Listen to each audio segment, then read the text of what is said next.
आज के हालात पे नज़र डालें तो ये कहना बजा होगा कि पाकिस्तान रियासती गुंडागर्दी का शिकार है। जो हालात बना दिए गए हैं पाकिस्तान के, जो तसादुम की फ़िज़ा कायम हो गई है, यही बात हम अपने पिछले कई वीलॉग में लगातार और बार बार कहते रहे हैं कि state versus public, civil war, खाना जंगी, और यही कुछ आपने कर दिया। जो ख़तरा था वो आपने उसको पूरा कर दिया। वो जो शक व शुबहात थे वो सारे आपने ख़त्म करके अवाम को और रियासत को आमने सामने लाकर खड़ा कर दिया। 18 मार्च को जो हुआ और कल पूरी रात जो तमाशा लगा रहा, वो क्या था? वो रियासती गुंडागर्दी थी। क्या था वो कि जब आप चार और चार दीवारी का तकद्दुस पमाल करते हैं, लोगों के घरों की दीवारें फैलाते हैं रात के 2 बजे और फिर कहते हैं कि हमने तो कुछ नहीं किया, यही दहशतगर्द हैं। अली अवान के घर रात को आप फैलांग कर जाते हैं तो कभी 1:30 बजे मुसर्रत चीमा के घर आप जाकर खड़े हो जाते हैं। अमीर गंडापुर के गाड़ी पे फायरिंग करते हैं और सुनने में आया है कि उसका एक मुलाजिम भी शहीद हो गया है। कौन है ये सब? कौन करवा रहा है ये सब? कौन है जो अवाम को और इनको आमने सामने लाकर खड़ा कर दिया है? हसन नियाजी एटीसी के कब्जे में है। हसन नियाजी को पकड़ कर लेकर जा चुके हैं। क्यों? ऐसा क्या किया था उन्होंने? ऐसा क्या वजह थी कि आप अवाम के सामने आकर खड़े हो गए? पूरी मशीनरी अवाम के सामने आकर खड़ी हो गई। 18 मार्च को जो जुल्म सितम की कहानी आपने रकम की, वो क्या था? पहले आप खुद ऐसे हालात पैदा करते हो, खुद ऐसा माहौल, ऐसा क्योस क्रिएट करते हो कि लोग परेशान होकर सड़कों पर निकलते हैं। क्या ज़रूरत थी? अगर वो अदालत में आ रहा था तो इतनी भारी पुलिस नफरी की, रेंजर्स की, आंसू गैस शेल मंगवाने की क्या ज़रूरत थी इन सारी चीज़ों की? आपने लोगों को मैसेज किया कि देखो हम कुछ करने जा रहे हैं। ये मैसेज रियासत की तरफ से कन्वे हुआ था कि हम कुछ ऐसा करने जा रहे हैं जिसमें तुम्हारे पसंदीदा रहनुमाओं को हम मार देंगे, गिरफ्तार कर देंगे। तो क्या लोग सड़क पे नहीं आते ये मैसेज सुनने के बाद जो आपने इनडायरेक्टली कन्वे किया था? लोग आए और आपने क्या किया? आपने उन पर आंसू गैस के शेल बरसाए, डायरेक्ट रबर की फायरिंग की। एक अंदाजे के मुताबिक कम से कम 10 करोड़ रुपए के आंसू गैस आप अवाम पे बरसा चुके हैं, लेकिन फिर भी आपका दिल नहीं भरा। ये वो हुकूमत है, ये वो पाकिस्तान है जो दिवालिया हो गया है, लेकिन उसके पास अवाम को तकलीफ देने के लिए, अवाम पर जुल्म करने के लिए बहुत सा पैसा है। इनके पास इलेक्शन करवाने के लिए पैसे नहीं है, उनके पास इलेक्शन के लिए जो हिफाजती इकदाम करने के पैसे नहीं है, उनके पास जो है फौज या रेंजर्स देने के लिए नहीं है, लोग नहीं है कि जो इलेक्शंस के दिन तानियात हो सके।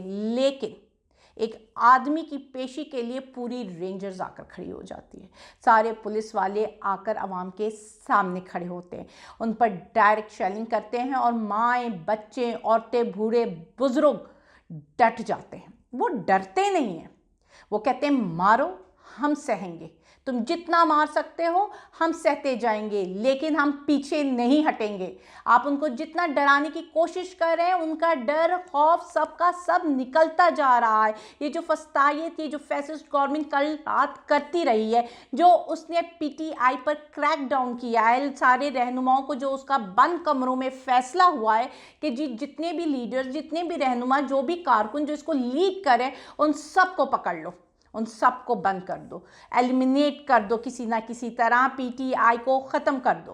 तो क्या हम वो समझे कि बड़ी बाजी जो कतर जा चुकी हैं, वो अपनी फरमाइशी लिस्ट जो देकर गई हैं, जो वो कह कर गई हैं कि इस जमात को दहशतगर्द और कल अदम करार दे दो, तो क्या उनकी फरमाइश पूरी करने की जा रही है? क्यों? ऐसा क्या है कि आप अवाम की उमंगों से हटकर बात कर रहे हो? वो एक लीडर जो इंटरनेशनली जिसको माना जाता है, मैं एक ट्वीट पढ़कर सुनाती हूँ जो मोहम्मद अल हाशमी अल हामदी की है। वो कहते हैं कि when IK is under attack, that's mean whole of Pakistan is under attack, because IK is the soul, hope and only legitimate leader of the nation. ये बात इंटरनेशनली सबको समझ आ गई, लोग समझ गए, लेकिन आप नहीं समझ रहे, आपके इदारे नहीं समझ रहे, सहूलतकार नहीं समझ रहे, हैंडलर नहीं समझ रहे, हमारी सियासी जमातें नहीं समझ रही, लेकिन पूरी दुनिया ये बात समझ चुकी है। मुझे तो ये बात समझ नहीं आ रही कि वो लीडर जो हमेशा इत्तेहाद की बात करता है, वो लीडर जो अमन की बात करता है, आप उसको क्यों पकड़ रहे हो? आप अगर पहले की सियासत देखो, आप भुट्टो के बाद की सियासत देखो, पीपल्स पार्टी की या नून की सियासत देखो, उनमें क्या था? किरदार कशी थी, जुल्म था, करप्शन था, और जब उनको कुछ भी नहीं मिलता था तो वो सिंध कार्ड का नारा लगाते थे या फिर जाग पंजाबी जाग का नारा लगाते थे। वो तकसीम की सियासत करते रहे, लेकिन उनको तो किसी ने कुछ नहीं कहा, उनको तो इस्टेब्लिशमेंट ने आज भी कुछ नहीं कहा। लेकिन वो एक शख्स जो इत्तेहाद की बात करता है, अमन की बात करता है, तो सारे इदारे, सारी इस्टेब्लिशमेंट उसके पीछे पड़ गई। उसको दहशतगर्द करार देने के पीछे वजह क्या है?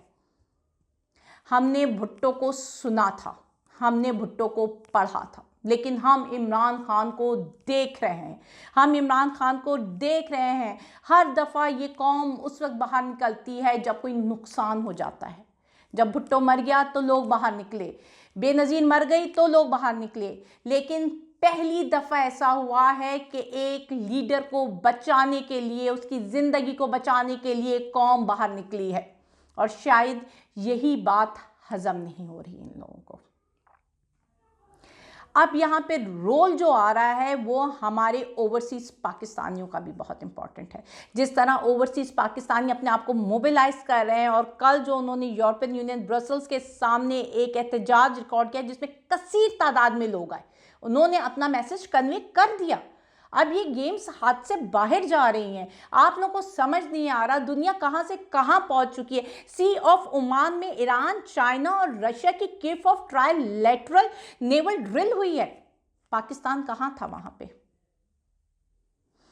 अरब स्टेट, सऊदी अरब ने कहा है हम आपको लिखकर गारंटी नहीं देंगे कि हम आपको पैसे देंगे। वो बैकफायर कर गया है, वो आपको सपोर्ट नहीं कर रहा। चाइना आपसे नाराज है, लेकिन इन सब से आपको कोई फ़र्क नहीं पड़ा। आपको फ़र्क पड़ा है कि पाकिस्तान में इमरान खान को एलिमिनेट कैसे किया जाए। चाहे ये पूरी दुनिया मिलकर, ये इंटरनेशनल इस्टेब्लिशमेंट मिलकर पाकिस्तान को एलिमिनेट कर दे, उससे आपको फ़र्क नहीं पड़ रहा। यहाँ पे एशिया में वो पावर लाना चाह रहे हैं इंडिया की, चाइना के सामने खड़ा कर रहे हैं वो इंडिया को, लेकिन आप लगे हुए हैं कि पाकिस्तान में इमरान खान, उसके कारकुन को कैसे पकड़ा जाए। आपको ये बात समझ नहीं आ रही। आईएमएफ से आपका अभी तक स्टाफ लेवल मुआहदा ही तय नहीं पाता, और वो बातें जो हमने अपने पिछले वीलॉग में कही थी, खुलकर कही थी, और कभी कभार हमने जो है इशारतन बात कही थी, आज सामने आ गई। वो कह रहे हैं कि अपने लॉन्ग रेंज मिसाइल्स को आप कम कर दें, भाई ख़त्म करें वो वाला आप अपना प्रोग्राम क्यों रखा हुआ है आपने। और दूसरी बात तो लोग यही कह रहे हैं कि जब मिसाइल अपने ही लोगों पे गिराना है तो लॉन्ग रेंज की क्या ज़रूरत है, छोटे से भी काम चल जाएगा। ये हालात हैं आपके पाकिस्तान के। खुलकर वो अपनी टर्म्स एंड कंडीशन डिक्टेट करें, वो सारी टर्म्स एंड डिक्टेशन जो हमने अपने वीलॉग में इशारतन कही थी। हमने सवाल किए थे क्या पाकिस्तान इसराइल को तस्लीम कर लेगा, क्या आईएमएफ अमेरिका यही चाहते हैं। बातें हो रही हैं। हमने बताया था कि कौन पाकिस्तान आया था और शहबाज शरीफ से मिलकर गया था, हमने अपने पिछले व्लॉग में बताया था आपको ये सब। और यही सब मुल्क इसी तरफ जा रहे हैं, और दूसरी तरफ हमारे अंदर इंतशार है, हमारे अंदर क्योस है, हमारे इदारे जो हैं वो अवाम के सामने आकर खड़े हुए हैं। जब सब कुछ यहाँ पे या तो ये अवाम की अटेंशन डाइवर्ट कर रहे हैं, ये भी हो सकता है ना कि वो जो प्लानिंग कर रहे हैं जिसमें वो आप पाकिस्तान को दुनिया के आगे घुटने टेकने पड़ रहे हैं और उनकी सारी शराइत आप मान रहे हैं, तो शायद ये भी तो हो सकता है कि वो सारा का सारा जो है आपकी अटेंशन को डाइवर्ट करने में लगा दिया है गया है। आप लोग कहाँ जा रहे हो? हम लोग आज भी उसी दौर में जी रहे हैं जो 70 साल पहले में था। आज चले मैं आपको हिस्ट्री से थोड़ा सा कुछ पीछे से छोटा छोटा बताती हूँ। 1958 में लियाकत अली खान कत्ल कर दिए जाते हैं, और उनका कातिल सैयद अकबर, वो भी थोड़े दिनों बाद मारा जाता है। लेकिन उसकी बीवी को एक शानदार प्लॉट अलॉट होता है, उसको महाना खर्चा दिया जाता है, और उसके बच्चे अमेरिका में जाकर तालीम हासिल करते हैं और आज वो वेल इस्टेब्लिश्ड है। जबकि उसी वजीर आज़म की बीवी और बच्चे ज़रूरियात ज़िंदगी पूरी होने के लिए भी तरसते हैं। और आज 2023 हमारा एक्स प्राइम मिनिस्टर पर हमला होता है कातलाना, और मौजज़ाना तौर पर बच जाते हैं। तो जो कत्ल करने वाला शख्स है, जिसने कत्ल की अटेम्प्ट की थी, उस शख्स को फुल ऑन सिक्योरिटी दी जाती है, उसको वीडियो लिंक के जरिए अदालत में पेश किया जाता है, लेकिन जिस पर हमला हुआ उसको कहते हैं कि तुम अदालत पे हाजिरी दो। ये क्या बात है? वही मतलब शक्लें बदल गई हैं लेकिन हालात वही हैं। 1980s में ज़ियाउल हक आता है, चंद महीनों के लिए, 90 दिन के लिए उसने इलेक्शन करवाने होते हैं, लेकिन एजेंसीज की रिपोर्ट आती है कि भुट्टो लीड कर जाएगा, क्योंकि उस वक्त कमांड नुसरत भुट्टो के हाथों में होती है। लेकिन रिपोर्ट्स आती हैं कि भुट्टो तो लीड कर जाएगा, जो मर्जी कर लो। लेकिन उस वक्त के लिफाफा सहाफ़ी, जो आज टर्म यूज़ हो रही है लिफाफा सहाफ़ी की, तो उस वक्त भी वो टर्म यूज़ होती थी। और हबीब जालिब ने उन्हीं सहाफ़ियों के बारे में कहा था कि छोड़ कलम को, इसको से अज़ारबंद बांध। यही बात है, इन लोगों को कलम छोड़ देनी चाहिए। उस वक्त के भी उन्हीं लिफाफा सहाफ़ियों ने कहा था कि जी छोड़े इलेक्शन को, आप इलेक्शन मुलतवी करवा दीजिए, वरना अगर इलेक्शन हुए तो भुट्टो जीत जाएगा, भुट्टो आ जाएगा। आज भी यही है, अगर इलेक्शन हुए तो इमरान खान आ जाएगा, इसलिए इलेक्शन मुलतवी करो। उसको मुलतवी करवाने के लिए जो कुछ करना पड़े करो, लोग मारने पड़े, दहशतगर्दी करनी पड़े, किसी के घर की इज्जत उछालनी पड़े, किसी का लाल मारना पड़े, मार दो, लेकिन इलेक्शन मुलतवी करवाओ। ये हो रहा है पाकिस्तान में। बात वही है, शक्लें बदल गई, स्क्रिप्ट नहीं बदला। स्क्रिप्ट आज भी वही चल रहा है। पहले तारीख के पन्नों में एक पर्दा था, आपने वो पर्दा हटा दिया। आज का दौर दूसरे दौर से सिर्फ एक लिहाज से मुख्तलिफ है, और वो फ़र्क है flow of information and access to information. यहाँ पे फ्लो ऑफ इंफॉर्मेशन, हर थोड़ी देर बाद सारी इंफॉर्मेशन, जो कुछ भी हो रहा है, एक पत्ता भी हिल रहा है तो वो सोशल मीडिया के ज़रिए अवाम तक पहुँच रहा है, यानी कि अवाम को एक्सेस है सारी इंफॉर्मेशन में।